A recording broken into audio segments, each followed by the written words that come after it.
Philosophers have said that there are only 7 stories we keep repeating throughout history.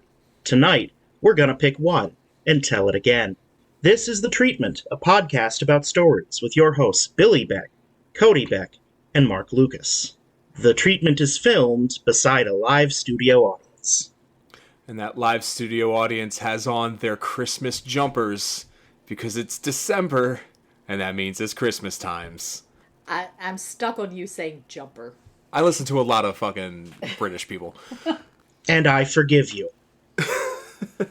A little bit of inside baseball, how the sausage gets made.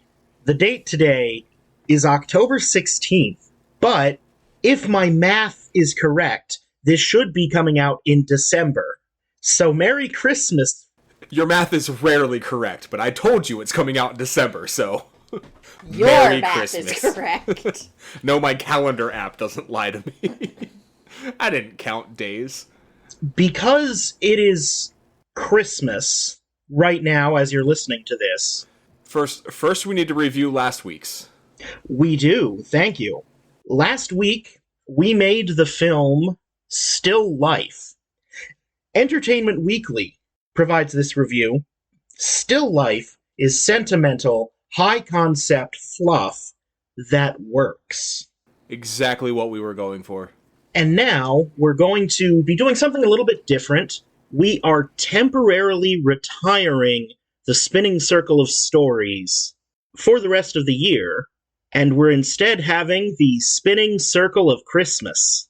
Normally, we read what's on the wheel, but since this is your Christmas present, we want it to be a surprise. Billy, spin the wheel. Oh, that Crimble wheel is spinning. It is spinning, and it has landed on... Oh my fucking god, are you kidding me? It landed on a story that Cody and I have been meaning to cover for years on our other show, soon to be a Major Motion podcast. It has landed on A Christmas Carol. Well, which one? There's like hundreds of them in the hymnal. The Dickens. Oh, you mean A Christmas Carol being a ghost story of Christmas by Charles Entertainment Dickens. No one cares about the full title. It's A Christmas Carol. Okay, so actually, like, point of order, I do care about the full title, and because I've thought about this, the best parts of A Christmas Carol, it's kind of like the Hitchhiker's Guide series. The best parts are the stuff you kind of can't film, you know? Go on. So, like in the Hitchhiker's Guide, there's the bits like, the ship's hung in the air the way a brick doesn't. The very first paragraph of A Christmas Carol, it starts with Dickens saying, like, Marley was dead to begin with. Dead as a doornail.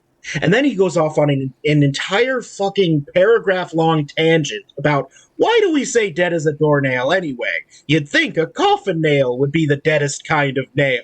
That kind of thing. I would ask Cody for confirmation of this, but I know she hasn't read it because we haven't covered it on the pod yet. If I had read it, I would say that Mark is correct. Okay, Wikipedia. I don't think it's just A Christmas Carol. I think that Dickens, for the most part, is just kind of like that. He's a messy bitch. He was one of those paid by the word kind of guys, right? If he wasn't paid by the word, he was paid by, like, inch in printing, so yeah. It would make sense. It behooved him to stretch it out a little bit. Yes. So I'm kind of jumping the gun a little bit. Normally we would explain the story, but I just want to keep this thread going with I love that part of Dickens's writing, so I want that reflected in whatever it is we do. And I think the way we do it is doing it almost like the Muppets did. A little meta? A little meta. This is a reference only for, like, us three, but I'm thinking, like, when our college did the Three Penny Opera, and we had that one character who was sort of like the spirit of the playwright, kind of narrating things, but physically on stage. He was he was a balladeer, right? Yeah, that was his, like, credited title, balladeer. So we're doing a Brechtian Christmas Carol? I think so. I think we should. My suggestion was going to be we focus on not Scrooge, it's just all the people around him and how their Christmases go. Well, before we get too deep into it, does anybody want to tell what the actual story of the A Christmas Carol, being a ghost story of Christmas by Charles Entertainment Dickens? Does anyone tell us what the story is? Since only one of us knows the full title and Charles's middle name. Okay, so I'll do it then. Marley is dead to begin with. If you don't know that, then the rest of this isn't going to make any sense. So, Ebenezer Scrooge is an old, nasty, greedy, bad guy, and he runs a moneylenders. And it's Christmas Eve, exactly 7 years to the day after Marley's death. Which, remember, Marley is dead. This isn't going to make any sense unless you get that. Got it. So, on Christmas Eve, he has some interactions with his clerk, Bob Cratchit, a poor man that he deliberately underpays, his sweet and kind nephew Fred, and some other people. Then he goes back to his lonely old rich guy apartment, and he sees in his door knocker Jacob Marley's face. And that freaks him out, because I don't know if you knew this or not, but Jacob Marley is dead, to begin with. The rest of this doesn't make sense if you didn't know that. But then, he clears his eyes, what the fuck? No, it's just a door knocker. That was weird. Then he goes up and he goes into his room, he changes into his gym jams to go to bed, and he sits there eating his weird old man gruel. And then a ghost walks in the room. The ghost of Jacob Marley, who is dead. And Marley's like, listen, Scrooge, I fucked up bad. I'm wrapped up in chains made out of money and lockboxes, and it really sucks. I have exactly one night to warn you not to fuck up as bad as I did. So tonight, 3 ghosts are going to visit you. Listen to them, because this is your last chance. So then that night, the first ghost comes, and it's a really weird thing that doesn't have any definite shape. And it says, hey, I'm the ghost of Christmas past. And the ghost of Christmas past takes him back. Look, when you were young and had hope, and you were capable of loving somebody. Remember that? And then he gets visited by an enormous ghost of Christmas present. He's like, look at how nice it is when everybody's good to each other. Wouldn't that be neat? And then he gets visited by the ghost of Christmas yet to come. And it's like, yeah, you're going to die soon and nobody's going to mourn you. And in a year, everyone will have forgotten. And then he wakes up and he's like, oh shit, I don't want to be dead and forgotten. And so he stops being a bad guy and starts giving away money. I've glossed over a lot. I've skipped a lot, especially some things I think are important. Mm-hmm. So that's the gist of the story. Okay. Was anybody reading the Wikipedia? Is there anything I skipped that is important to bring up? I mean, here's the thing about A Christmas Carol. You didn't even need to do that. I highly doubt anyone listening to this would not know what A Christmas Carol is, at least in its basic structure, because it's one of the 7 stories. I feel like the only thing that gets commonly cut is the end of Christmas Present, which is ignorance. The ignorance and wants, the Son of Man. Yeah, those are kind of the ones that, depending on the type of Christmas Carol that you do, whether you want to lean into the spooky element or you kind of want to lean into the Christmas element, chooses whether or not you include them. I think that they're really where the story takes a hard turn into really scary. Yeah. It starts off a little scary with Marley, and then kind of brightens up with the past, and the first 90% of the present is bright and joyous and good. And then it takes a hard turn and does not get much better. But then the end is like a sugar rush. Yeah. The old Don Bluth method of scare the shit out of the kids. As long as they leave happy, they'll be fine. So, I don't even know if we need to do the bare bones, so to speak, because I think we just did. What I think we need to decide is how we're telling the story and setting, and then just kind of putting the meat on those bones with that. Does that make sense? Yes. Yeah. I mean, we don't really want to go the Scrooged route, but that is kind of the tone it sounds like we're doing if we're looking for Brecht. Yeah, Scrooge being the Bill Murray, he's a TV exec, I believe. I believe so. Mm-hmm. Yeah. I actually haven't seen it, but I do know that it features Bobcat Goldthwait. It's very 80s. I saw it once a few years back and remember enjoying it enough, but it, like, dated. My thought, the idea that jumped into my head immediately was not Marley, who's the mistreated employee? Cratchit. Cratchit. Cratchit. Thank you. Cratchit is one of the last staff writers at a small newspaper, as the editor-in-chief is transitioning to AI or something like that. So you want to go full modern? And the meta element of it is he's writing the article about his boss. And that's how we can get in that fun wordplay and those tangents that Dickens does. Could be in his voiceover narration as, establishing shots are happening, something like that. See, I'm thinking that our balladeer is somebody totally on the outside. I don't even think they have to be separate. Yeah. Somebody who is like omniscient, physically present, but not to the characters, if that makes sense. So like Sam Elliott in The Big Lebowski? Kind of. Okay.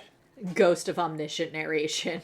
Like he'll just walk on frame, explain things, maybe even just be hanging out in the background eating an apple. Nobody ever acknowledges him. It doesn't seem like anybody hears him or sees him, except us, the viewer. Yeah. Oh, now I want to do this as a stage show. Like, because I feel like that would work super, super well on stage. But we can do it in a film. I mean, if the Muppets did it, we can. Yeah. I haven't seen The Muppet Christmas Carol. Oh, that's like one of the 3 best ones. Tiny Tim, who did not die. Thanks, Gonzo. I mean, on the one hand, yes, Ebenezer Scrooge is a dick. But on the other hand, when every day, while you're walking to work, everyone in town sings a song about how much of a dick you are, that's gotta feed into it on some level. Okay. So we still need to decide. We need to figure setting, yeah. So with that in mind, I'm not totally against setting it in the modern era. Everything else that you said about small paper shutting down and pivoting to AI. It's just, I don't want our balladeer to be Bob Cratchit. Gotcha. Because, I mean, Cratchit, by his very nature, his perspective is limited. Okay, so how much of a character does the balladeer need to be besides being a balladeer? You know what I mean? Like, does it have to be somebody who exists in the town? Or can it be like an anachronistic, out of universe being, so to speak? See, I'm kind of picturing him as literally Charles Dickens. In my mind, I have a picture of him as, like, Timothée Chalamet, which is part of why nobody even acknowledges him. So we have this modern, like, newsroom with people wearing modern clothes, and then just this Victorian guy walking around that nobody acknowledges. Why don't we just make it Charles Dickens? Yeah, that's what I'm saying. Yeah, like, okay, yeah. It's Dickens, but also, like, I mean, we already have ghosts. He's just another one of the ghosts. He's just the ghost that the audience sees. Yeah, it's Dickens telling his story as he told it then, but seeing it play out in a modern time. Yeah. Yeah. Okay. There we've got something going on here.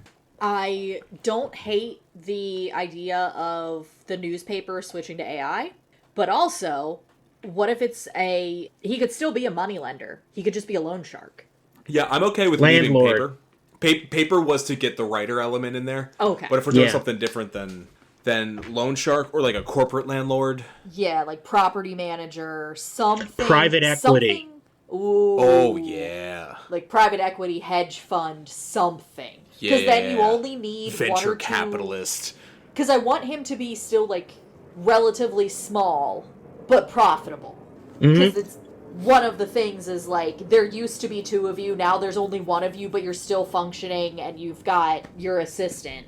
Yeah. He's the head of SMF, Scrooge and Marley Funds. One of those 3-letter acronyms that no one knows what it means, but you see their billboard at, like, football games, and, like, some people know what it means, and that advertisement's just for them, that kind of shit. Yeah. Honestly, let's keep all the names the same. Yeah. Yes. There's no sense in changing it. If we're gonna have Charles Dickens. that's the one. My brain could not leave Charles Barkley. Kept wanting to say Barkley. Yeah, if we're gonna have like Dickens himself be telling his story, then yeah.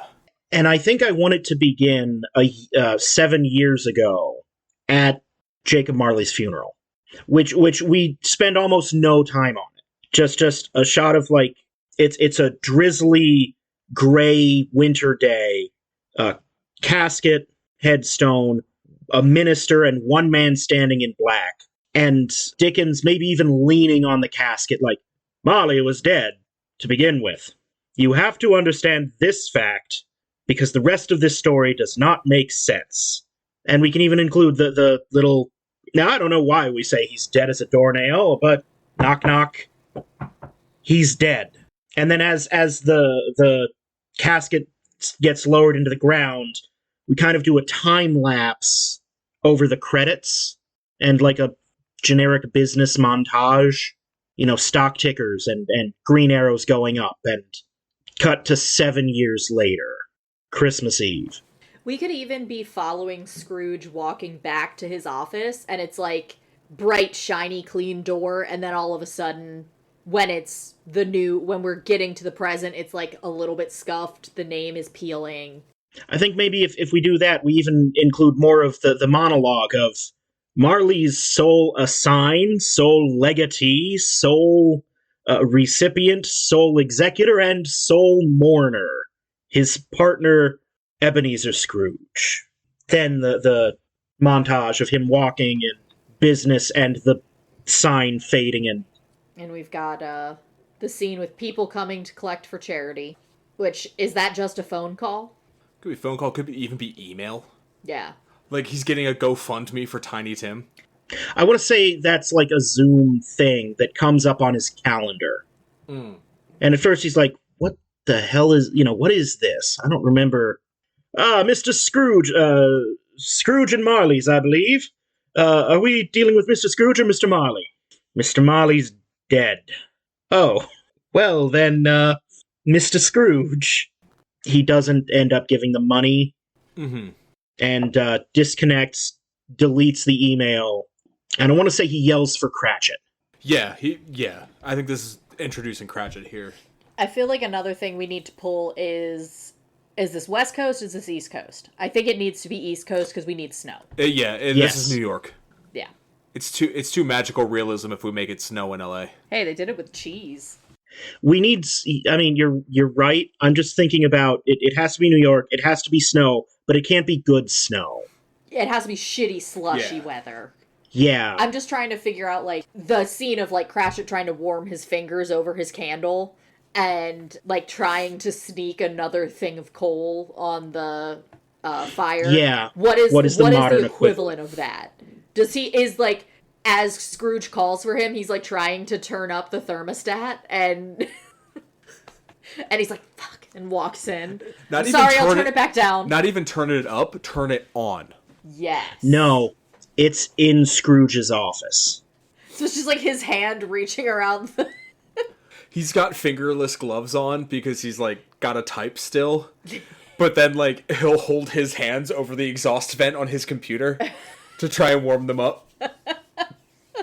I also feel like it needs to be an ancient heating system like ours. Yeah. It's like, Scrooge's office is going to be the warmest because... Oh, what am I talking about? It's New York. They're radiators. They're in an old building. Yeah. I think maybe there's, like, another, like an intern who goes into the office to turn up the thermostat instead of Cratchit.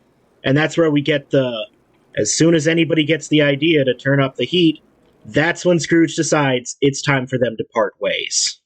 So we can see somebody get fired. I like that. Without losing Bob Cratchit. Yeah, that's a good idea. Yeah. Then we get Fred. Who's Fred? Fred's his kid, Fred, isn't it? His nephew. Thank you. And Fred comes in with a wreath, and he wants to invite Uncle Scrooge to... They're having a lovely little thing at our house. Won't you please come? And this is some more of that beautiful Dickens back and forth. What right have you? What right have you to be merry? You're poor enough. Well, what right have you to be morose? You're rich enough. We can modernize that whole Modernize the dialogue. language, but keep the back and forth. Like, do you think I'm leaving Manhattan to go to your home in the Bronx? I was gonna say, like, Long Island. The best you could afford was a condo on Long Island. Staten Island? You expect me to get on a ferry in this weather? Yeah, more like New York jokes. Yeah. And we has to bring up the marriage. Why did you get married? I fell in love.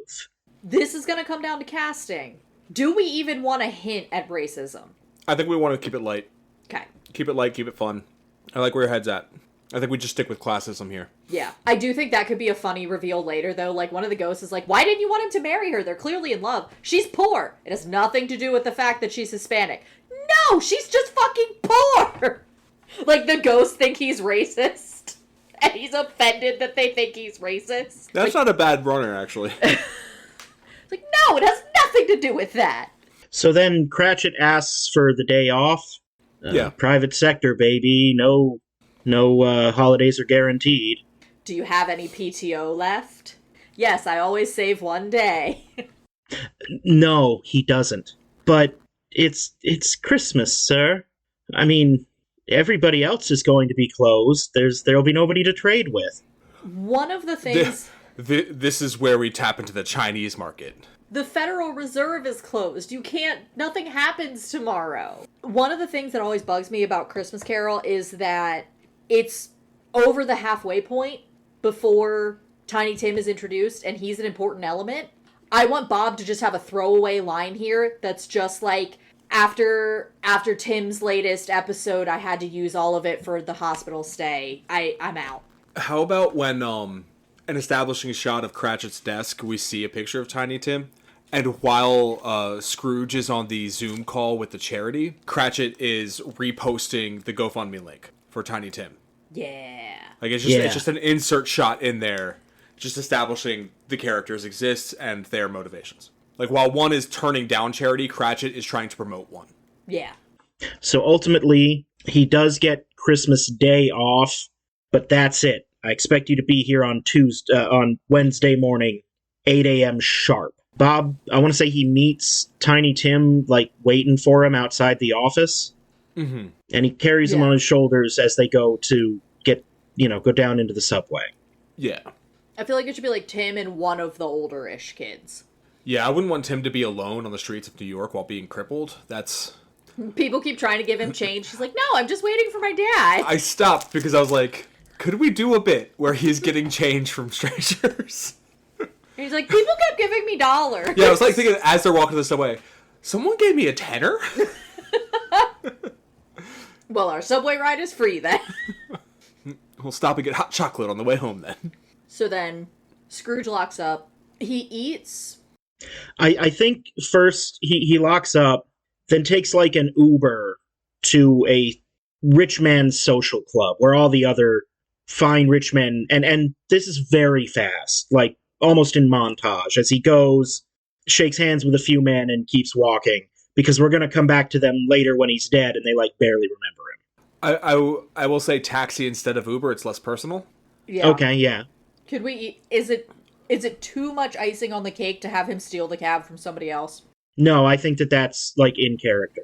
Yeah, either steal the cab from somebody else or like say something to make the cabbie like splash cold water on somebody, like hurry up and just splashes somebody as he passes by. But like stealing the cab, I think is stronger. And I'm thinking like, I don't know what the equivalent in New York would be, especially in the modern era, but like the LA Athletic Club. I was just thinking about that. Did I tell you about that, Mark? No. I think I talked about it on a pod once. You might have. Yeah, I saw a game at the LA Athletic Club, which was like real fancy membership only kind of thing, and they had a bunch of sitting rooms and all that shit. So something like that. Maybe it's like a cigar room. Yeah. Or something. And he's not even like imbibing in the vice as other old men are like chatting and smoking their cigars and drinking their whiskey. He's just in a corner reading like the Wall Street Post or something. I also kind of want it to be like... Or Forbes. Like, it used to be a real nice, fancy, exclusive club, but you can tell it's a little shitty, because that's another thing about Scrooge, is that he's parsimonious. He has a lot of money, but he has a lot of money because he refuses to spend a lot of money. Mm-hmm. So, like, taxi, because yes, it's cheaper, but also I don't really think he uses a phone. Like, he has a work phone, but he doesn't, like, do any of the apps. He's not a smartphone guy at all. Yeah. Like, he's reading, like, a Wall Street Post or not Wall Street. Yeah, Wall Street Journal Economist. that's, like, or The Economist that's already on the table like, he pulls it off the table when he sits down and reads that. Yeah. And, like, he's still stingy even though he's at, like, the Billionaires Club. Yeah. And maybe in, like, a future flashback we find out that he's got, like, a grandfathered membership that he's paying, like, a percentage of or not paying for it at all. Yeah, like Fezziwig bought it for him or something. And also, or it's Marley's. It's Marley's old membership that he's still on. It's Marley's old house that he's living in. Yeah. Yep. Yeah. Maybe even at times, like, he would shower there and stuff like that to save on water at his own home. Yeah. Like, he's that stingy. Mm-hmm. Yeah. I think that the bit when he goes back to his building, it's just like a brownstone. Yeah. But, like, everyone else is nice and decorated, and, like, the sidewalk is shoveled really cleanly and everything. And his is just, like, a dark spot. Just the one light over the door. No color. And it's, like, a string light. It's not even, like, a nice one. Like, all the curtains and blinds are drawn. This is where we get the first twinge of creepy. And the as he goes to unlock the door, he looks and there's, like, a door knocker that suddenly turns into a guy's, like, a decrepit, emaciated skull. And Scrooge, like, shakes his head, wipes his eyes, looks again, and it's just back to being a door knocker. That was weird. And then as he walks upstairs in the darkness, he's followed by our Dickens, who gives the explanation about, like, this used to be Marley's house. And how, like, dark is cheap. Scrooge likes it. Now, even though Scrooge isn't a fanciful man, he has no imagination. But in the darkness, it almost feels like there's a hearse going up the stairs next to him. And I think in the shadows, we can get all kinds of creepy imagery that may or may not be there. What I think would be interesting visually is during this whole sequence, we see the door knocker change, but just behind Scrooge, in the reflection on the window on the door, we see Marley's ghost faintly there. And anytime he walks past any reflective surface going up to his room in the house, Marley's ghost is following him. I also think it would be fun where you have all these images that may or may not be there, and he turns around to double check that the door is locked, and it becomes clear that he's just a totally alone old man in an empty, dark house. Yeah. And it's like, kind of like building up that pitch of like, there's stuff all around you, and then all of a sudden there's nothing. And it's even more jarring that there's nothing. Yeah. But I do really like the idea of Marley following him in all the reflections. Yeah, I think there's something to be said about the mirror, and like, because Marley is a reflection of what he could end up being. Mm-hmm. So using that imagery, I think, is strong. Just as a way that this makes sense to me, he keeps a flashlight on a table by the door so that he doesn't turn on the lights when he gets home. Oh, I was thinking straight up box of matches and a candle. See, I was thinking about like a candle and candelabra. Matches are cheaper than batteries. Okay. That's straight up my thought. It's one of those candles where as it melts, all the wax pools in the bottom and you can flip it over and there's a wick on the top again. Yeah. Or he's like DIY'd it to do that. And the matches come from a pile of free matchbooks he got at the club. Yeah. I think we need to decide his age as well. Because, like, I always got the impression that, like, Marley was old, obviously, and Scrooge is really old by the time we get to him. But for this version of him, do we want him to be in, like, his 60s, like, maybe getting ready to retire? Or do we want him to be younger or older? No, he should have retired years ago. So, like, maybe, like, 69, 70? Like that almost like Mr. Burns holding on out of spite. Okay. Like the owner of my company. He just doesn't want to go home and hang out with his wife. He was like, I can't be around her today. Dodgers are playing, as he ate his sad microwaved eggs with me at lunch after our meeting. Oh. So he goes upstairs. We see Marley, like, reflected in framed pictures, and anything glass or metal, anything reflective, we see him. Anything not reflective, we see shadows. We see whiffs of smoke that look like ghosts. The banister kind of looks like a hearse as he walks by it. Yeah.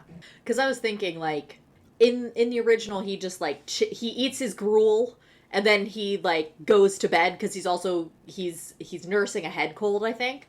Mm-hmm.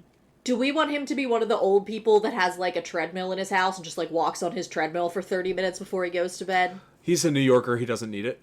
Fair. What I would say is, instead of, like, gruel, he's either done meal prep for himself or is eating, like, Stouffer's frozen dinners. I was gonna say it's just an Ensure. That too? Like, something like that? But, like, the store brand Ensure. It's not even... Kroger brand old man fuel. I want the juxtaposition of him lighting a candelabra when he enters the house, and you can see, like, unscrewed bulbs from sockets, like there's not even a light bulb there, and then he sits down and turns on a TV to, like, CNBC. Yes. Because he's still got to get his business news. And I like a frozen dinner. I'm not sure if he puts it on a hot plate or the radiator. In the original, it's just like the hob on the fireplace, and he has a fire going. But here, I was going to suggest fire, but I like the TV even better. And then when it gets to ghost time, it cuts to static, obviously. Oh, yeah. Perfect. Yeah, that's excellent. I think it would be another fun trick where, like, all of the faces on the TV slowly turn into Marley. Until it cuts to static. Yeah, I was gonna say, like, even having Marley, like, appear on the TV and talk to him through the TV at one point. Yeah. To open with. So, like, he dozes off in the chair. His, like, what... I'm just imagining a barren room with a recliner in the middle. Yeah. And then a bed in the corner. There has to be 2 chairs, because eventually I do want Marley to come in physically. There's some details that come up later that I fucking love, and I want to keep having. Okay, yeah. One chair is visibly not touched. Like, there's the recliner that Scrooge is in, and then there's, like... Like a wingback chair. Yeah. It's, like, still covered in plastic. Or just dust. Yeah. I would even like to see, like, streaks of, like, clean floor, and the rest of the floor is dusty, because the clean floor is just where he walks every day. Like, this is a routine. Yeah. And has been for years. Yeah. Oh, no, he's not evil. He's just depressed. But I also like the idea of hot plate. He, like, literally between the 2 chairs in front of the TV, he has an end table with a hot plate on it. Because he's not going to pay for a microwave. That's expensive. Yeah. And he puts his, like TV dinners on it to bake. And the cord for the hot plate is plugged into an extension cord that runs out the window. Like, the man doesn't even have a power bill. So then he flips it to business news, and when he starts eating his basically modern gruel... Yeah. I want to say that, like, it starts as noise in the rest of the house.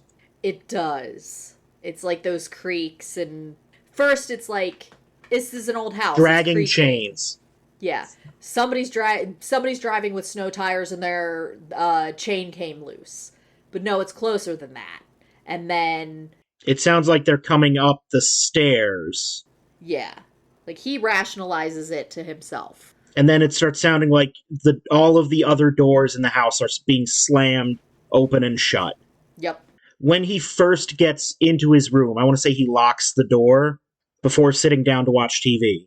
Yeah. So he looks over and sees the knob shaking, and then it all goes quiet. The knob stops, and Marley walks through the door. The ghost of Marley walks through the clearly closed and solid door. Okay. Yeah, in that build, in that, like, crescendo of noise, that's when I want to see, like, the guy on the TV becomes Marley and is just saying Scrooge's name. Yeah. As, like, all these noises are building, and then silence, and then he walks through the door. And even just... Do we want him to say, like, hello, Ebenezer? Or something like that, or... Hello, Clarice. Yes. And then Dickens in the corner. That's Marley. Remember, he's dead. I don't want this part to be funny. There is a little bit of funniness here, but all of the funny in this part is Scrooge, like, masking his terror with Like, I'm not one to make jokes, so I'm saying something funny so you don't know how terrified I am. You're an undigested bit of potato.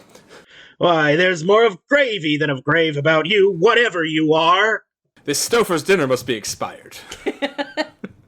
Like, there's one bit. Can you sit? I can. Well, do it then. He's got a bandage wrapped around, like, from the top to the bottom under his jaw of his head. And when he sits down, he unties the bandage, and his jaw just slumps down, like, because there's nothing holding it up anymore. The chains, they were a metaphor for his greed in life, right? Yeah. They're pieces of chain, they're lock boxes, they're keys. Ledgers. I like the chain imagery. What can we add to it to modernize that imagery? I think there's an opportunity here. The accounting calculators. Those old pull crank ones. A stock ticker. Mm-hmm. I mean more modern. That's century old. Like, yeah. That's what I'm thinking. Like, how do you visualize crypto? I was like, how can we fit a Bitcoin logo in here? Somewhere? Bitcoin ATM. Just the whole ATM. Yeah, like he's got like one of those like square card readers plugged into his arm or something like that. Ooh. A QR code for his Venmo account on the small of his back. Like modernize like visuals of this shit. You know what I mean? In addition to the chains, lockboxes, ledgers, the calculator, the everything else. And I think just like visible, like remember Blockbuster, that like big sign they would have? Yeah. Like that, but in steel. And Toys R Us and other bought and rated companies. That's a good idea. Yeah. That's a really good idea. I want everything about him to be branded and logoed. Like, yeah. And it's all the logos are victims of VC. So, like you said, Blockbuster, Toys R Us, Sears. Circuit City. Hey, places I've worked. And then even like some more modern ones, like the old Twitter logo. The old YouTube, and I mean the old pre-Google YouTube logo. The old like Instagram logo, like shit like that as well. Does Blackstone have a logo? Well, they are the raider. We want him to look rated. He's rated in the afterlife. Ah. And there's a lot of really cool visual storytelling we can do here. Yeah. Like this is, I like that a lot. So he drags this big and weird chain, and they have this awkward back and forth about, you don't believe in me. Of course not. Ghosts aren't real. Why don't you believe what you see with your eyes? Well, because my eyes aren't even that good to begin with. Plus, anything can upset my mind. There's more, the splot of mustard, the bit of beef, this bad dinner. Meta stock is down. Like, in addition to the old Dickensian bits from this, like, adding those modern ones. But he also includes, there's more of gravy than of grave about you. Yeah. Whatever you are. He just had a bad Stouffer's meatloaf dinner.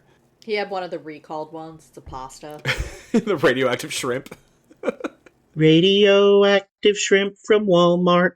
And I think what kind of stops his kind of pushing back, Marley does a really scary movie, zombie, ghost. Like, just point and wail. And it's like an otherworldly wail. Yeah. I think because we're already playing with visuals, I think something that could be fun at that point is we get a flash of when he does that, we get a flash of what Scrooge's chain looks like. Yes. It's like a ghostly image of the chain that's already around Scrooge. And obviously he doesn't feel it, but we see it. An inexplicable thunderstorm started. And we see the chain during a flash of lightning. Yeah. That illuminates the room. I like that. And then Marley transitions to, this is your last hope. You're going to be visited by 3 spirits. Well, if it's all the same to you, can we just not? You have to. Well, then, can we get them all done at the same time? No. But that's inefficient. In the original, there is a sting here of him motioning out the window to where there's, like, a family huddled in the cold, and there's, like, 5 ghosts around them trying to help, trying to warm them up. And he's like, we can't anymore. Yeah. You still can. I didn't know that bit from the original story. Yeah, it's all the for like 1 second as Marley's floating out the window, Scrooge can see all the other ghosts in the area, and they're all just like trying to help people. And it's like described as like this horrible cacophony of all these ghosts just screaming in pain because they can't help. Or so I've heard. That's something we should definitely keep in there then, because I love that visual. Yeah, yeah. And especially modernizing it with just the homeless folk on the street. And I was gonna say, homeless people, you could see like cab drivers that are upset because they're away from their families on Christmas Eve. Yeah, I was even thinking like people are driving and the ghost is trying to help someone stay. Like, yeah, there's a ghost trying to block the entrance to the liquor store. People just keep walking. I was gonna say a ghost trying to steady a driver's hand as he's driving home drunk. Yeah, like if we want to get that serious with it. Yeah. See, I'm thinking. I don't know if this is too dark. Somebody with a gun to their head and ghosts begging him not to do it. I think that's one we shoot and then decide in the editing bay. Yeah. We'll see where we get tonally throughout this, but that's kind of heavy but this is one of the parts where it does get heavy. Mm-hmm. So then Scrooge thanks Marley for giving him this opportunity, and Marley just kind of, the first one comes when the bell tolls 1. The second will come at the same time the next night, and the third one the same time the night after. I thought this all took place in one night for some reason. It does. It does, but Marley's being a dick. Oh. It does. Marley's kind of being a dick, but also they kind of play with how time flows. That's why at the end, Scrooge is so amazed. He's like, they did it all in one night. Of course, because they can do whatever they like. But from his experience, it seems like a whole day, and then another whole day. Okay. Yeah, like he basically is having a fever dream in his bed. Yeah, from the bad Stouffer's meatloaf. Yep. Oh, Stouffer's is never going to sponsor this podcast. Not after this one. We'll go with Blue Apron. They just had a bunch of their meals recalled. There we go. So I want to move forward just a bit to the Ghost of Christmas Past. Yeah. Because usually when you see when other people do the Ghost of Christmas Past, it's like a little girl or like a little girly boy. Yeah, it's like the stereotypical cherubim, tiny angel. Wasn't it a hot lady in one of the ones we didn't watch for the other podcast? Yes. But the way that Dickens describes it is fucking insane. Like, you can't look directly at it. And when you try, it looks different every second. First, it's a little boy. Then it's a big fat lady. Then it's got no head but 20 legs. Then it's got 1 leg and 2 heads. It's almost like a shifting blob. It's like biblically accurate angel on steroids. And I think I want to do that. And I think the way we do that is just give up and do that with just horribly jarring AI, not AI, CGI. The idea that I had is, instead of having Marley appear on the TV earlier, this ghost just appears on technology. So it's the guy on the TV. He has a cell phone that we haven't seen before and will not see again, and it's the apps are talking to him. It's text messages popping in. It's the stock app. The stock codes spell out like the messages he's trying to give him. It appears as various pieces of tech. Yeah. I mean, I also like the idea of a CG blob. A la, what's that movie? Not Men. Lucky, where the lady gets sexually assaulted by the guy and everyone's like, you're lucky you survived. And then like the villain has like a face that just changes and morphs for different... That's Men. Is that Men? They all have did the that same... in Lucky, I think. I was going to say they all start... You're right. Men does the opposite. They're all the men have the same face eventually. Mm. I was even thinking like the confluence? Congregation? Congress. Yeah. Like, go full two-town with it? Kinda. Like, if we're already going for unsettling and disquieting, why not make it like this creature is rotoscoped and everything else is... Well, whatever we do, I think it's clear that we want it to be in a different media than the rest of the film. Like, not a live-action actor, so either CG or some sort of animation. Mm-hmm. Yeah. And this is one, especially its voice, this is one where we get at least 5 completely different actors and blend their voices together. You shouldn't be able to focus on this thing at all. Yeah. We could even just do, like, CG creature that is intentionally out of focus. Yeah. And still constantly, like, shifting. Yeah. Yeah, like every time he doesn't quite know where to look at it when he tries. Yeah. And it introduces itself, and it says, I'm the ghost of Christmas past. Long past, no, your past. Let's go. To add on to, like, if he can't... I'm trying to think, how do we relay that he can't focus on it to the audience? It's never fully in frame, either. It's in the corner of the frame of the film. The camera can't even focus on it. Yeah. And it's like that thing where you're doing an effect with light where it kind of hurts to look at. Yeah. So, like, if you're looking at my Discord screen, he'd be looking over here, and it would just be, like, a something blob in the top right corner of the screen that the camera nor he can actually fully focus on. You know what I mean? Mm-hmm. I just did a wonderful visual representation for an audio medium. Nailed it. So the important parts of his past are... He's a lonely schoolboy, Fezziwig, and his fiancée dumping him. Schoolboy's important because it demonstrates his affection for his sister. Fezziwig is important because good boss. And dumping him is important because it demonstrates he already, despite all of these benefits and things that he was given the benefit of the doubt or grace for, he still has this, like, thirst for money. Yeah. So Schoolboy, we're talking 50s, maybe early 60s. We just put in the entirety of A Christmas Story. Well, it would be 60s, because if he's in his 70s, born in the 50s, 60s. Yeah. I think he's just one of the holdovers at a boarding school. Yeah, I think that's a good idea. Yeah. He's like the only one that doesn't go home at Christmas time. Yeah.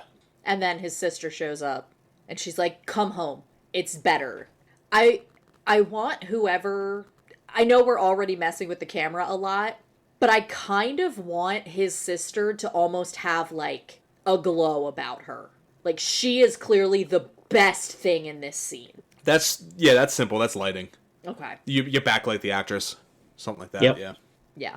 Like, I almost want her to be, like, shot in that, like, 20s, 30s, 40s, like, Vaseline on the lens. Like, this is an important... Yeah. Yeah, that's not hard to do. Okay. And then Fezziwig. Fezziwig. So this would be 70s to 80s? It was a drugstore in the original, right? No, it was a mercantile. It was a merchant's. Okay. They had, like, a warehouse. I was thinking, like, department store or, like, early computer sales. I'm trying to, like, establish... I'm trying to look for something to establish it in a specific time. I mean, we're talking 80s? Are we talking 70s to 80s? Or 80s? How old is he? 20s? Probably 70s. He's just an apprentice Wall Street guy. Yeah, we could do that. 70s stock market. Before the big Gordon Gekko thing starts really kicking off. Yeah. Although I think we are forgetting one important thing with the timeline, which is Vietnam. He's got bone spurs. I was going to say, if he's got the money to go to boarding school, he's got the money to not go to Vietnam. Fair. As long as we have an answer. It doesn't necessarily need to be in the movie, but... Yeah. Fezziwig also totally sounds like an accountant's name. Right. Yeah. Fezziwig is fat and jolly. He doesn't look good, he doesn't dress good, but he runs a good business, and he every year puts on a big Christmas party for everybody that works for him. Mm-hmm. And Ebenezer and Jacob Marley, his two newest junior associates, are super excited for the holiday party. I would say this is their second or third. Like, enough that they've seen the splendor and how exciting it is, so they have something to look forward to. Yeah. Yeah. And we see it through the perspective of old man Scrooge, who's remembering, oh, this was always the best part of the year. I always look forward to these. Yeah. And just, like, pointed jabs from fucking Ghost of Christmas Past, who's like, yeah, I'm sure Cratchit would have enjoyed this. No, because the spirit never brings up Cratchit. Scrooge thinks about him on his own. Oh, okay. Yeah. And Dickens is in the corner eating fondue. Yeah. Yes. What the spirit says is like, I don't get it. What do you mean? He threw this awesome party. Yeah, he spent what, like a couple hundred of your dollars? That's not wasteful. Much. Yeah. But what do you mean it's not much? Look at how much fun everybody's having. He's the most powerful person here. He can make all of these people happy or devastated. He can make their daily lives joyous or toilsome. Huh what? Oh, nothing. I'd like to say a couple of things to my assistant right now. That's it. Just, never mind. And then we get him getting, a few more years later, getting dumped by his fiancée. Yeah. I think this is where we hit 80s. Yeah, like, this is, he's now, like, full Wall Street. Yeah. And I think he should still be in office wear. Like, as this is happening, he should still be in, like, a business suit, and she should clearly be dressed up fancier than that, like a night out dress. Well, I was going to ask, when does this take place? Like, when in the year? Yeah. Like, normally we keep it Christmassy for everything, but what if it's not? What if this happens, like, in the spring? I was thinking whatever it is, it's their anniversary, and he's ruining it. It has to be Christmas, because it's the ghost of Christmas past. Yeah, that's true. So you were saying? Oh, I was saying anniversary, but it's It got could to be also Christmas. be It their could be their anniversary, Yeah. but I was thinking, regardless, it's a special night out, and she, like you said, is treating it way more seriously, and she's all dolled up, and he has very clearly just come from work. Yep. And maybe this is like early cell phone era, and in the middle of dinner, he takes a call to close like a big deal or make a big sale or something like that, and he's very excited about it and does not recognize that she is pissed off. I don't even think at this point she's pissed Or off. She's disappointed. Yeah. Like, he comes back and there's like, he offers to get like the fancy dessert or whatever, and she's like, no, keep your money. And that's where she kind of goes into, she's like, I wouldn't want you to have to spend the money. And that's where she like takes the ring off, puts it into whatever dessert is already on the table, and is like, you're never gonna care about me. I'm always gonna be second. And that's what she's like, and that's fine. I deserve better than that. And that's when she leaves. Yeah. I wouldn't even have him offer to like get the fancy dessert until he recognizes that she's upset. Yeah, like he comes back talking a mile a minute, and she's just like, that's nice. Yeah, like just very excited about this deal. More excited than he had been earlier in the dinner when they were talking about their future. Yeah. I think the button on the scene is after she walks away, the phone rings again. Yeah. We were talking about mirrors earlier. The first half of the scene, she's excitedly talking about the life they're going to spend together, and he's like, yeah, yeah, that sounds great. And then when he takes the call, comes back, and it's completely reversed, and he's excited about this deal that he just closed, and she gives him the, yeah, okay, yeah, that's great, as she takes the ring off. Yeah. I think I like the button being the phone call. I think the waiter should bring out, like, she gives him the ring. I know I said put it in the dessert. She gives him the ring and walks away. The waiter brings out a, like, piece of cake or whatever that says congratulations. That indicates she knew he was working on this deal and wanted him to get it. No, it's not their anniversary. It's her birthday. And it's her slice of birthday cake. Oof. Yep, I like that. The other thing is, in the original, so I've heard, it cuts to, Ghost of Christmas Past actually cuts to 7 years before, which was Marley's funeral, and it's her. With, like, all of her kids. And she's happy, and they say something, like, somehow he comes up, and she's like... No, her husband comes home with, like, all these presents for the kids, and you'll never guess who I ran into today. Remember that guy Scrooge? Yeah, he was just coming back from this funeral. Really sad stuff, but apparently he made a good deal on it. Apparently it was a cheap funeral, I guess. Funny small world. Yeah, and she's just like, yeah, that sounds about right. And just, like, completely dismisses him, and that's the point where he's like, yeah, let's go, I'm done. I want to go home. Not just I want to go home, he, like, throttles the ghost and kind of kills it. Because she, like, he notices that she's, like, a little fat, and like a sea of children. It's literally like 10 children, because no one in this book can have fewer than 7. And well, Scrooge can. And she's having a blast playing with all of these kids, and then her husband comes in, and he's just like, fuck. Like, this is what I missed. Or this is the first inkling of, like, this is what I missed. I like that scene.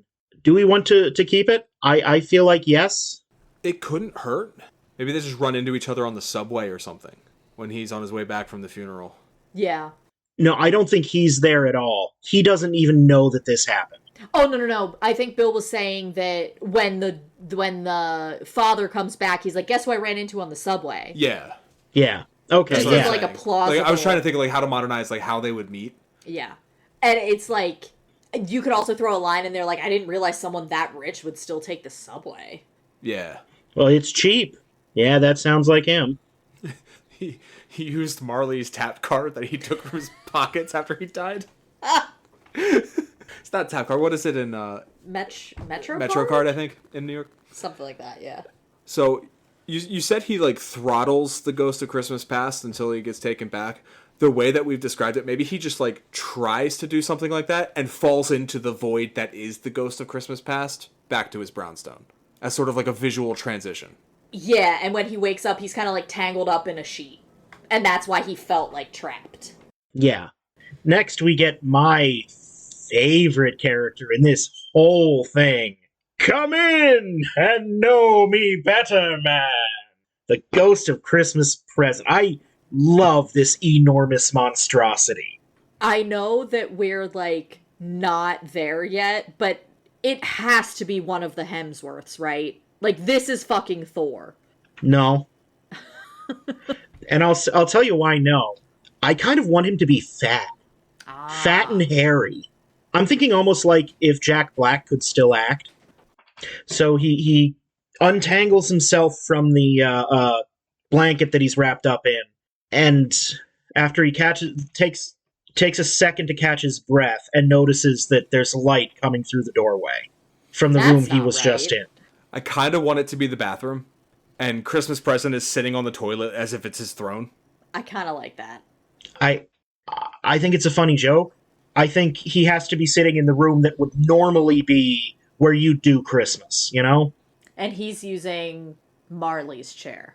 Okay. I think he goes back into the room that he was sitting in before, except now instead of like bare walls and a hot plate and a TV on a dolly, it's all decorated for Christmas. There's a huge Christmas tree, piles of presents, a big table laden with food, and Marley's chair is now a big throne, and a big guy is sitting in it, just laughing his ass off. Maybe a little drunk, but you can't tell. Yeah. And he's holding the cornucopia. He's just got this horn in his hand all the time. He's, hey! Now the party's started. Come on in, man. I'm sorry, who are you? Me? I'm the guy! The presents guy! I'm not surprised you don't know me.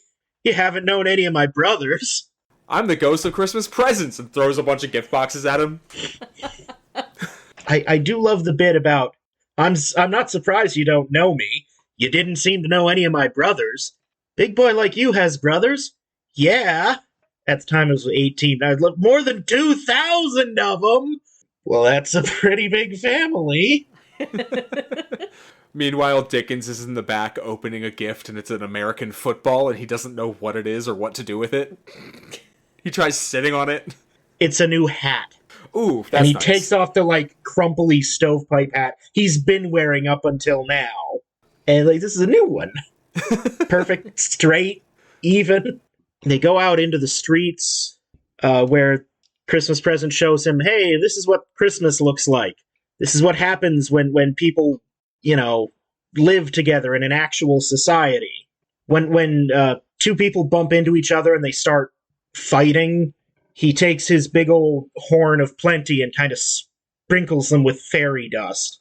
And they're like, you know what? It's my fault. No, my fault. I should have watched where I was going. Hey, you take care of yourself. And Scrooge asks, like, hey, by the way, what's that stuff you're sprinkling? This? It's my special spice. It's real important this time of year. But you wouldn't know anything about that, would you, Scrooge? Yeah. I was just looking at the Wikipedia real quick, because it's like, he sees everybody in the street and, like, being joyful and joyous and talking to each other, and there's the two guys that bump into each other, and then they end up apologizing and, like, both having a great night. And then they go on, like, a whirlwind tour of, like even shitty places deep down in the mines and on ships out at sea. And even here, you find people, like, getting along and making things special for each other. Yeah. I feel like a way to modernize that would be, like, soldier Christmases. Like, American, U.S. military base Christmases. and dirt floor hut in Appalachia, yeah, an orphanage in Santa Fe. Soup kitchen. yeah. And then they go to Fred's. Before they go to Fred's, they go to the Cratchits, right? Or is Fred? Because I think Fred's is last. Fred's is first because Okay. Scrooge is getting made fun of, and he's like, "Oh, I don't like that," and he's like, "Okay, we'll go somewhere else," and they go to Cratchit's. Yeah. So first he takes him like on that whirlwind tour of people being nice and sad situations to Fred's house, the party that he was invited to and said hell no. Yeah. One more for the montage of to really modernize it. People alone in their apartments having a Zoom Christmas. Oh yeah. You've got like the fucking tree or fire on the TV screen, and then you've also got your like tablet set up. Yeah. And everywhere they go, he's dumping out more of that Christmas spice Yeah. on the people who need it the most. Yeah. So then they go to Fred's house, and this is a bit where Dickens has a lot of fun. Yeah. Especially with the one like friend of Fred's who's real horny for one of Fred's wife's sisters. Yep.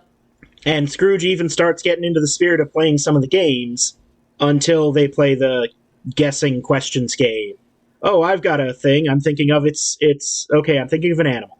Is it a mammal? Yes. Is it a mean one? Yes.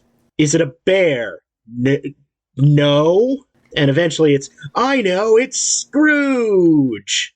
Well, wait, but you said no when I asked if it's a bear. It can't be a bear if he's unbearable. And Christmas Past is laughing his ass off this whole time. Dickens is taking like, notes. And this is the point where we should, the more clever viewers should start noticing that the ghost is aging. Yeah. In the beginning, he was all red hair and beard. Now there's flecks of gray. Yeah. Then he takes him to the Cratchits. Yep. Does Bob still have a shitload of kids? Or does he only have, like, 3? I think in a small apartment in whatever neighborhood he lives in, 3 kids is a lot of kids. I think 4. One is, like, mostly an adult and living on their own. Okay. 2, the older of the 3 still here is at the age where they can start looking for a job, and one other one and Tiny Tim. Yeah. And I think it should be clear that this is like a 3-bedroom apartment, and the older 3 were sharing one room, so Tim had his own room for all his medical equipment, and Mom and Dad had their own room. Or it's even a 2-bedroom and Mom and Dad sleep in the living room and... Yeah, I was going to say, like, someone sleeping on a couch. Yeah.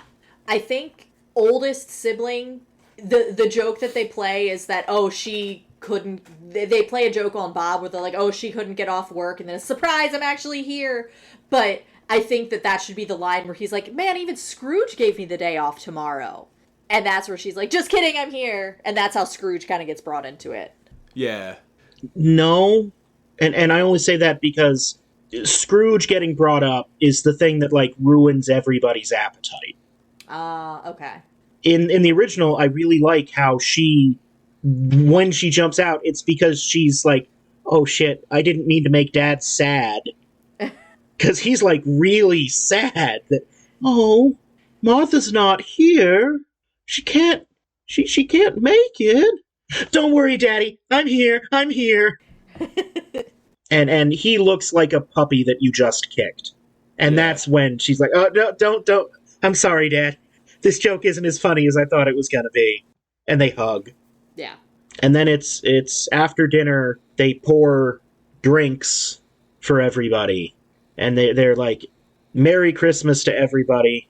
Merry Christmas to the grocer who gave us this good food. Merry Christmas to Mom for cooking it. And Merry Christmas, Mr. Scrooge, for providing the money. And the mom's like, to hell with him. He didn't give you money for this. He barely gave you anything. Oh, honey, please. It's Christmas. Well, fine.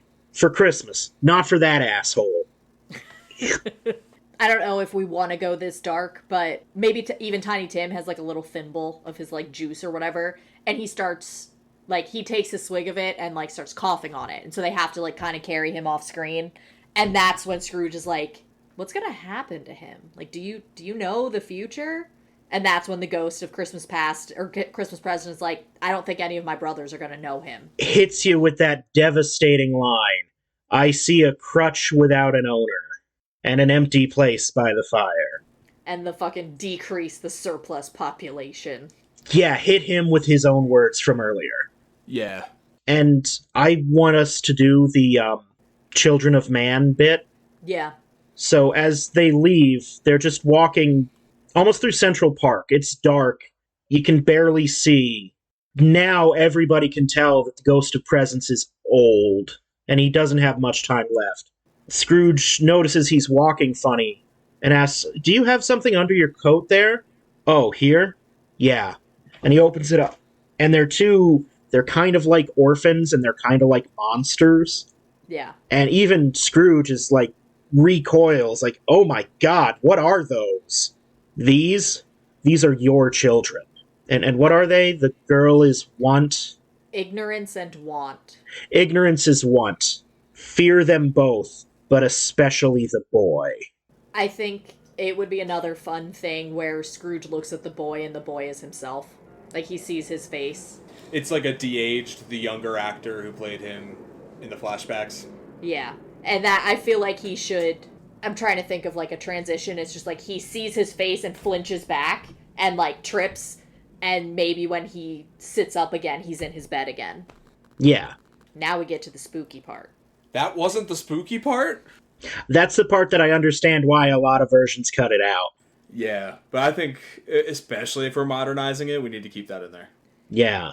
It feels like most of the adaptations that I've seen, it's like the Ghost of Christmas Future or Ghost of Christmas Yet to Come is usually just the Grim Reaper. Mm-hmm. I mean, it's appropriate. How does Dickens describe him? I believe it's just a massive cloak. What if it's the suit Marley wore in his casket with no body in it, walking around? Just an empty suit.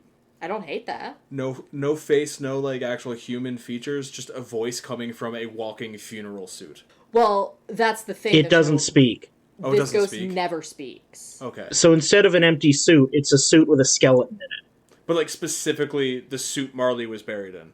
Because we would see that the open casket funeral earlier. Yeah. We would establish it there. I thought it was a closed casket at the gravesite. At the I'm just thinking we could establish it if we're doing the We funeral. could. We could establish the suit. If not, just it being like, if it's not Marley's funeral suit, then a Wall Street business suit, like modern high finance attire, like white collar business suit with a skeleton in it. No, you know what? A cassock, like a priest's robe with the rope cincture. Mm-hmm. I was gonna go completely different. I was gonna say Instagram face. Just a silent image of a Kardashian-like figure. What if it's the modern Grim Reaper and it's somebody in like doctor's scrubs? I don't hate that.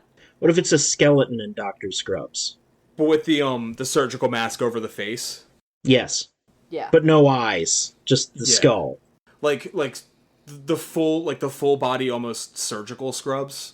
And maybe it's even a reveal later that like it's just a skull underneath and not a human face. Yeah. No, you know what? What if, okay, so we keep it kind of death, but it's like track pants and a hoodie. Most of the time it keeps its hands in the hoodie pockets you don't even see, and with the hood pulled up you never see the face. Sans from Undertale? Basically. I know we don't necessarily want to play with race in this, but I kind of want this to be stylized a little African American, a little like... If we do the hoodie thing? If we do the hoodie thing, yeah. Because my first thought was Trayvon Martin. Yeah, like something... It's there if you look for it, but... I don't know, I like the Scrubs idea. The one thing, if we do tracksuit and hoodie, I would want to establish that outfit earlier in the film. Like when he's leaving the office that day, like maybe some hoodlum is wearing that exact outfit in the background, something like that. Yeah. Yeah. And like It doesn't have to be a line, but something to the effect of, like, that's what's killing the industry or whatever. Or it's like a group of teens, and he crosses the street to not pass by that group of teens, and the teen wearing that outfit, like, watches him do it. Mm-hmm. And it's playing on those, like, urban fears. Yeah. With big, chunky square coats. Yeah, okay. All right. So he comes out of his bedroom. The main room is empty, and it's almost like dawn. The main room is empty, and there's nobody there. He looks around, he goes outside, and the first person that he sees is just this figure with the hood up, and I'm taken with this image of a bubble, like a bubble gum bubble, and you don't see the face, just the bubble. And so, excuse me, are you the one that was being sent? The hood nods. Okay, so now what? The thing with the bubble, he doesn't see the figure at first. Maybe he goes down the steps in front of his house, and he hears the bubble pop, and it startles him. And he turns around thinking it's a gunshot or something, and then he sees the figure, and it blows another bubble. And it's just, like, leaning casually against the fence. Yeah. Yeah. Hands in the front pocket, blowing the bubble. Because I want it to be a reveal later with skeletal hands. Yeah. And I think that we get that reveal actually pretty quick in sequence. So you were the one who was sent. We see the hood nod. Okay, what do you have to tell me? It pulls a hand out of the pocket, and here's where we see its bone hands, and it just motions follow. First, it's another slushy kind of rainy day, and as they're walking along, they get into near where the billionaires club that he ate at was, and he sees some guys. Oh, hold on, I know these guys. Hey guys, what's up? They don't respond to him. Well, so he's dead. Yeah, that's what I heard. What, when? Like this morning. Yeah, it's recent. And Scrooge can kind of, who's dead? I don't really know how it happened. I just know that it did. I know that it did. And hey, come on, Chuck. You know what the important question is. What about his money? What happened to his money? I don't know. All I know is he didn't give it to me. And he can have some more of these weird... Maybe even crack jokes like, do we even know he had money? He hasn't paid his club dues in years. 7 years. We find out Marley was paying the dues. Yeah. Well, all I know is that it's going to be a cheap funeral. I'm not going. What if they serve lunch? I'll go anywhere if there's lunch. Hey, wouldn't it be a funny prank if we all went together? And then the spirit snaps its bone fingers and motions like, come on, we got places to be. They go to into the billionaire club. And Scrooge looks around, and he sees more people that he recognizes, but he sees the table where he sits, and there's nobody there. And he's like, I should be here by now. The me of this world should be here by now. But I'd been saying I should give up coming here, and I'm glad to see that I did. So, go me. Yay for me, for sticking to that resolution. And then maybe when he turns away from his table, this wouldn't happen, but I was thinking, like, somebody, like, puts, like, one single glass of something on his table and leaves it for, like, his memory. But no one would be that nice to him. That's not the idea we're trying to do. Yeah. He didn't tip. No one remembered him. Yeah. No, they remembered him. Because he didn't tip. So then as the spirit starts walking away, he jogs a bit to catch up and says, hey, wait. Who were those guys talking about a minute ago? The dead guy. Who was that? Again, emotions follow. They go to a pawn shop. And this is where we get that scene of people who knew, like his maid, the Undertaker's assistant, they're all pawning off shit they stole off his body. Mm-hmm. Would have thought he would have had more on him. I want him at some point to grab a newspaper off a newspaper stand and flip through the obituaries, and he doesn't even have an obituary in the paper, as he's trying to figure out who's died. Like, surely it's somebody important. They'll be on the first page of the obituaries. No one here. And there's a bit in the original I love where he asks the spirit, it seems like nobody gives a shit about the guy who died. Can you show me anybody who's feeling emotion at the death of this man? And the spirit takes him to a place where there's like a sad, poor couple. And the husband walks in the room. The wife's like, well, what did he say? He didn't say anything. He's dead. But then what about our mortgage? I don't know. The one good silver lining here is that we've got a couple of weeks while they figure out who the mortgage goes to now, so we can scrape up a few extra dollars. Thank God. Yeah. And then Scrooge turns to the spirit. He's like, okay, that's not what I fucking meant. When I said, show me somebody feeling emotion, I didn't mean somebody who's happy. And he's like, I don't even care anymore. Just show me somebody who's sad because of a death, please. Dead Tiny Tim. They're not even happy. They're not even happy. They're relieved. Relieved, And yeah. I think that's worse. Yeah. Can you show me any tenderness, please? They go back to the Cratchits, and that really sad scene with Bob, and it's sad. Maybe they're boxing up some other people are boxing up medical equipment to take away. Yeah. Well, at least you and Dad can move out of the living room. Then everyone just starts crying. The second youngest, the newest youngest kid says dibs on the top bunk, and his older brother like punches him in the arm because they get to move into the room. On a side note, I did run into do you know Fred Scrooge? Well, I don't. I ran into him today, and he stopped what he was doing to ask why I look so sad, and I don't know why. He's a charming guy. He really is. I felt like he cared, you know? So I mentioned about Tim, and he was so sorry on sorry for us. But then he mentioned he might be able to set Fred up with a job. So that's something. Hey, Fred? This is such an emotional scene that... You mean Bob? Set Bob up with a job? No, set, like, the older son up with the one who's at about the age to start looking for work. Oh, because you said Fred, and I was thinking Fred Scrooge. Oh, Fred Scrooge, but the other... Joey. Fred Scrooge said he might be able to get Joey a position. Yeah. So the family is sad. Everybody's sad because of Tiny Tim. And even in their mourning, Fred Scrooge is still a kind man and a ray of hope for this destitute family. Mm-hmm. And then we get the grave thing.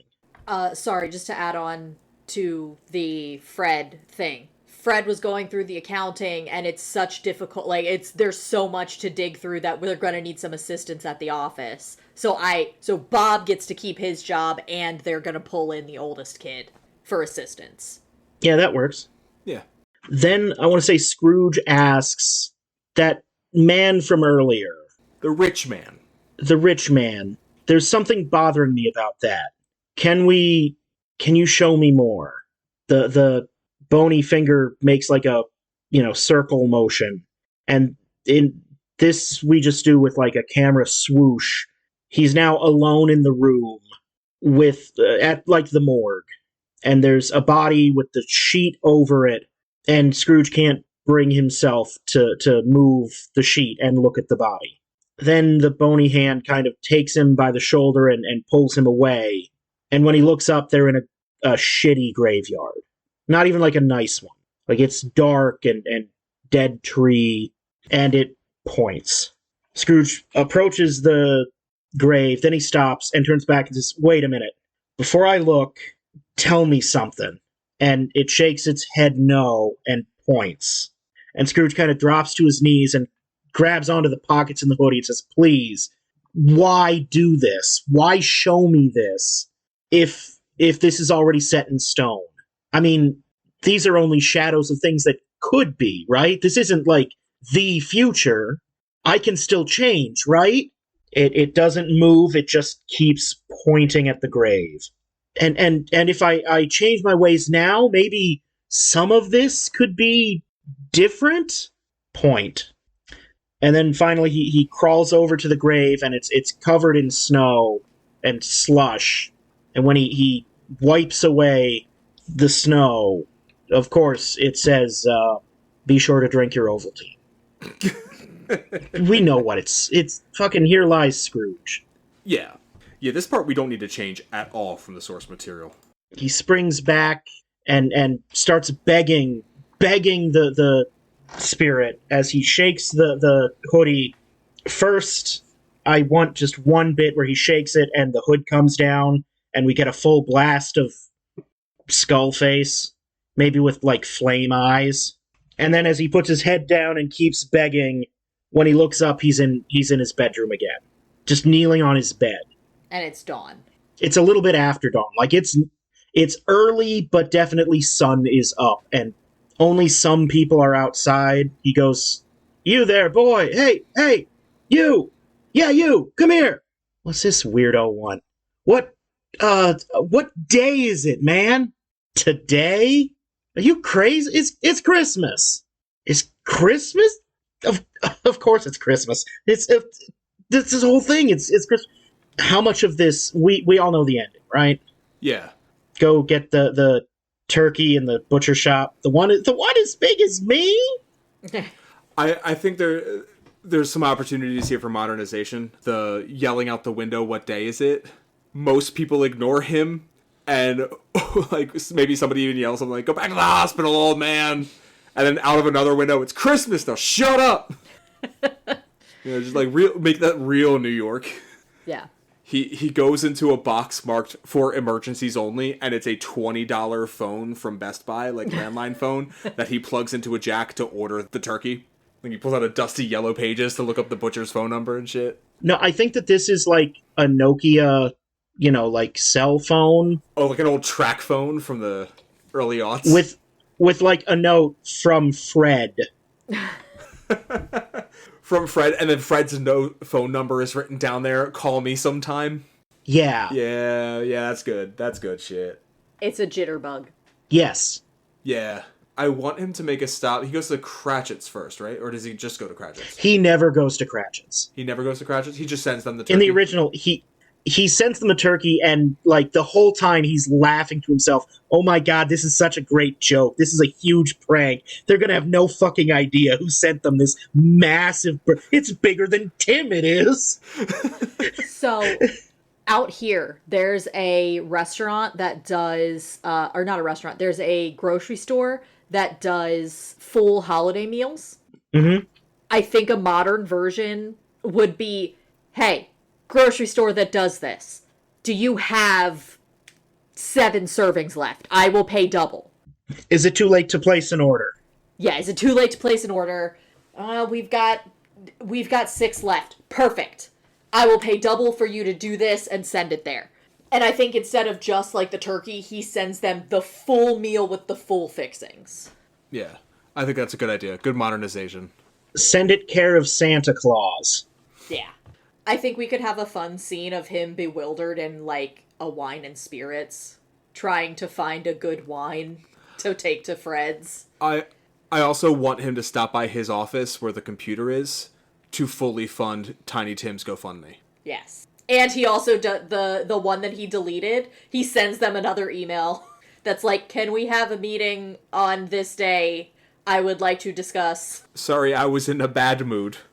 Would like to apologize. Please call. We can make something One work." detail that's in, I think it's in the book, I know it's in some of the movies. He's almost high after this experience, and his hands are shaking when he tries to shave. So he just cuts the shit out of his face, and he doesn't even care. Maybe he's shaking so hard he can't use his electric razor or something, and he ends up just like paying. Oh, well, it's Christmas Day. You wouldn't go to a barber shop and pay a barber. But I would like, because we've established how stingy he is. I want him to like even splurge on himself a little bit here. Yeah. Maybe even as simple as he screws in the light bulbs and turns on the lights. Yeah. Yeah. Yeah. Turns on the TV and switches it from CNBC to like A Christmas Story on TBS. Like little modern touches to show that he's in the Christmas spirit. Yeah. Yeah. I like what Cody said about mystified about getting a good wine. And then he shows up to Fred's like 3 hours early. And he meets the wife. And she doesn't know who he is. Yeah, because she's never met him before. And he's cut himself, so he's got like bandages all over his face. "Honey, there's a bleeding old man at the door." But she's so nice that she's just like, "Yeah, sure, come in. What did you say your name was?" Uncle Scrooge! Fred! I'm so sorry I'm late. Here, I brought a wine. Then the next... I would like it if he, because this is Christmas Day now, I would like it if he opens gifts with his nephew's kids. Yes, and that's like in a quick montage with music. I think it would be cute if they had a gift for him, and he's, like, very touched, because he's never fucking done this before. Yeah. And some pretty bell ding-dong-dong-dong music that ends with one, like, low dong. 7:30 a.m. SMF offices. Dun dun. So he's there like a half hour early. He's like, ooh, this is gonna be good. This is gonna be good. And he goes into his office, and he puts on the face. I want him to sit down, put on the face, then notice that the thermostat's not on, and, like, jump up to go turn it on, and then come back and do it again. Yes! Good callback. Great callback. And then he looks at the clock. We see it turn from 7:59 to 8. He looks up. No Bob. A little bit of a wipe. He looks back down. 8:15. No Bob. Another wipe. 8:25. I want to say it's like 8:35 when Bob finally does sheepishly tiptoe in. Cratchit! And Bob, like, you could see Bob's shoulders just go up to his ears, and he's like, fuck. He's clearly a little hungover. Yes. And I don't think we even change the dialogue that Dickens originally wrote. This is what time is it? 8:40, sir. Yes, it is. And what time are you supposed to be here? 8, sir. I see. I was making rather merry yesterday, sir. I'm sorry. It won't happen again. It's just once a year. No, it won't happen again. Frankly, this is unacceptable. And I'm doubling your salary. And this is when he kind of starts laughing. Oh God, I'm so sorry. What? I'm doubling your salary, and we're going to, in the new year, take a new look at the health plan. Maybe start offering one. I know you've got some children, but first, well, in the original, it's go out and get another thing of coal, but we don't need that. Does he just break out an ancient bottle of, like, scotch from his desk that he got as a gift? Actually, I kind of like that, having them share, like, a little Boxing Day moment before he sends him home until January 2nd. Yeah. And then I think we do just a really hazy fade to New Year's Day. I want to say this is at Scrooge's place, but now it is decorated. It's New Year's Eve, and he's throwing the New Year's Eve party and invited Fred's family and Cratchit's family. Yes. Yeah. And of course the last line is, God bless us, everyone. We have Dickens say, who's not dead. Oh, no, we have Dickens say the whole... Scrooge was as good as his word and better. There was nobody in that fine old town, or any other fine old town, city, or borough in this fine old country, or any other country in this fine old world, who kept Christmas as good as him. And Tiny Tim, who did not die, put it best by saying, God bless us, everyone. On Who Did Not Die, Dickens picks up Tiny Tim. Yes. That's where he interacts with the world. Or with the characters, rather. Yeah. God, this is a good one. I like this a lot. And the thing is, I feel like we didn't really do much. Like, a lot of it is just on Dickens. He wrote a really solid story that's crazily timeless, so why not make it very timed? Set it in the year of our Lord 2025. I mean, nobody's going to watch it 40 years from now, but... Maybe we'll cover it on the pod in 40 years. I mean, it'll be like Scrooge now. Yeah. Scrooged now. I knew what you meant. God, that's an awkward title. Yeah. So I think we title this the full title of A Christmas Carol. A Christmas Carol, semicolon, being a modern ghost story of Christmas. Yes. If we're going to have Dickens as a character saying Dickens's words, we give it as close to Dickens's title as we can. Yep. I agree. All right. Casting. We already cast Chalamet as Dickens. Perfect. Real Willy Wonka energy from him. Exactly. Willy Wonka Chalamet. Yeah.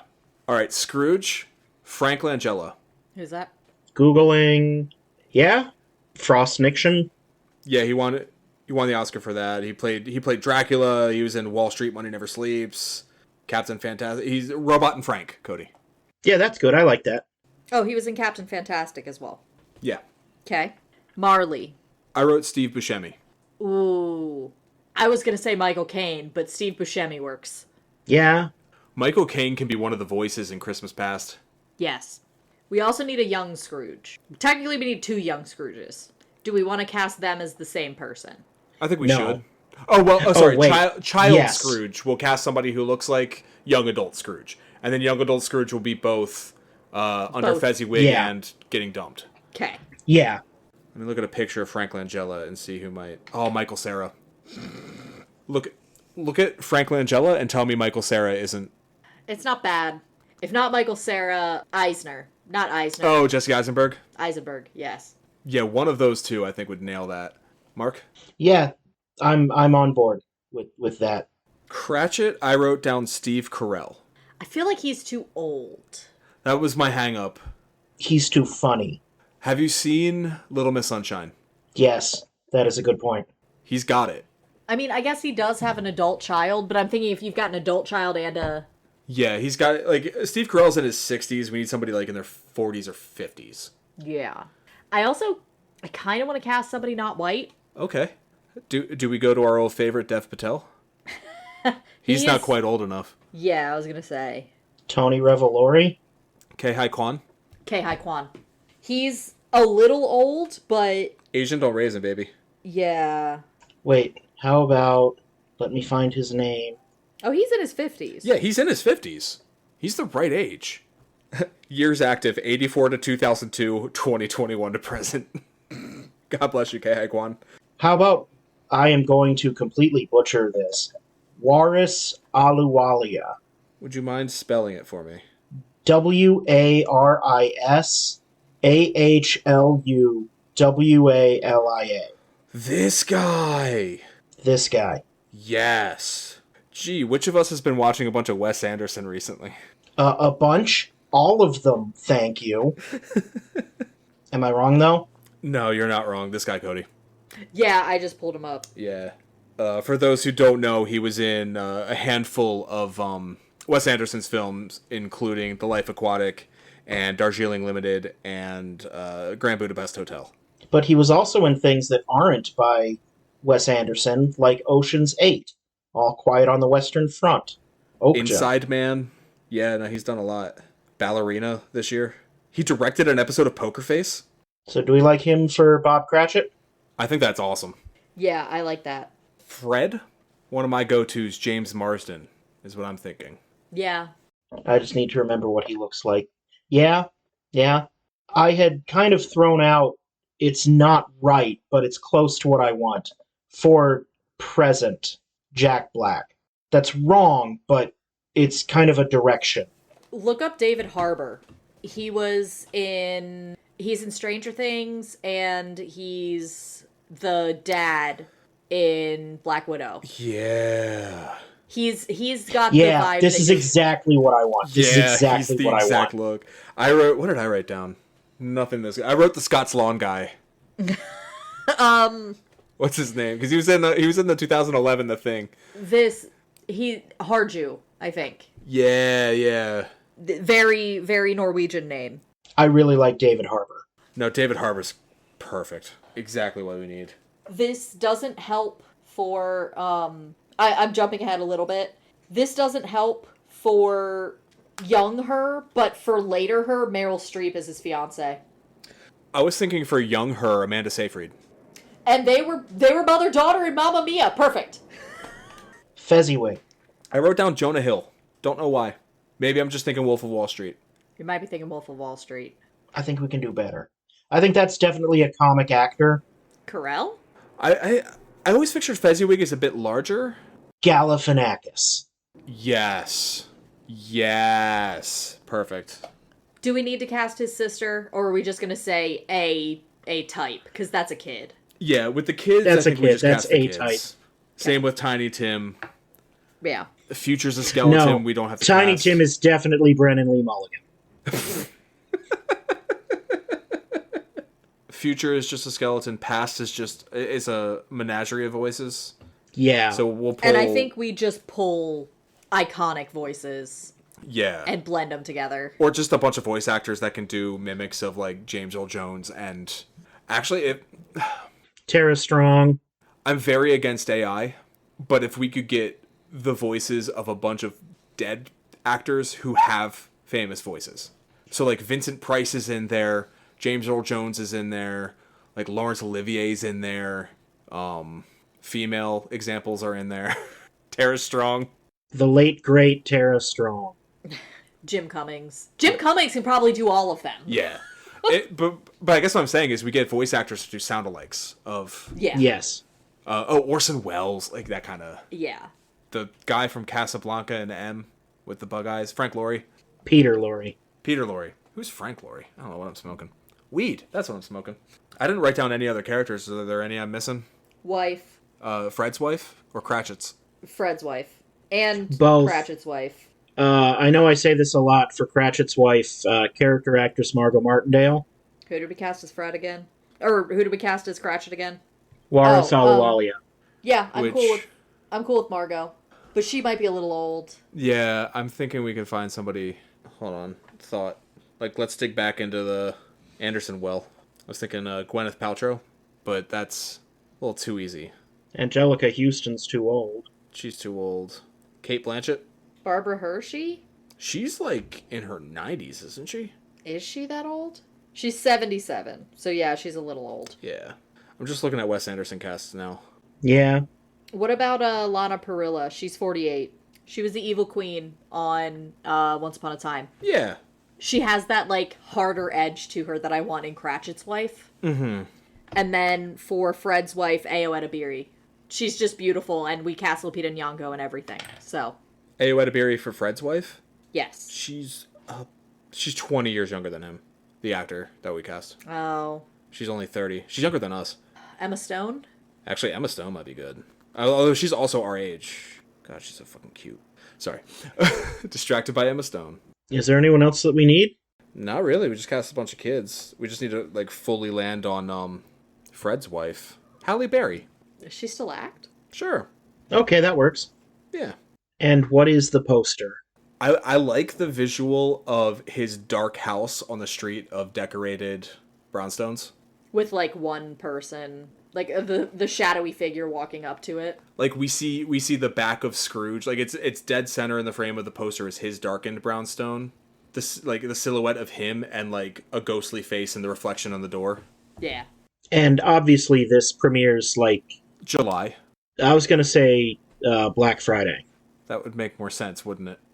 I'm thinking we get a nice long theatrical run, really peak at get that second peak at Christmas time. We pull a Titanic, stay in theaters for 9 months. No, Black Friday or Thanksgiving Day. One of the two, Yeah. I think, is perfect. Although Black Friday would be fun for marketing purposes. Oh, absolutely. And then I don't think it needs a tagline, because it's got a goddamn mouthful of a title. The assassination of Jesse James by the coward Henry Ford. Whatever Henry- that fucking Henry- title is. Henry Ford? Yep. He killed him with an assembly line. The A Christmas Carol is above the building, and the semicolon, A Christmas Carol semicolon, and then the bottom being a modern ghost story of Christmas. Yeah, on the that's bottom. like in the building, in the dark part of the building, under the arch that is the A Christmas Carol over it. Maybe the tagline is just based on the novel by Charles Dickens. Yeah. I feel really good about this one. Me too. I've been excited about getting to do and not do much with A Christmas Carol. No, I think we did a lot with it. Like, there's not much we had to change about the way that we modernized it. I think really fits the soul of the original story. Yeah. So this has been Christmas Carol, being a modern ghost story of Christmas, premiering Black Friday, and this has been The Treatment, a podcast about stories. We've been your hosts, Mark Lucas, Billy Beck. And Cody Beck. and we'll see you at the movies. Merry Christmas. Merry Christmas. God bless us, everyone.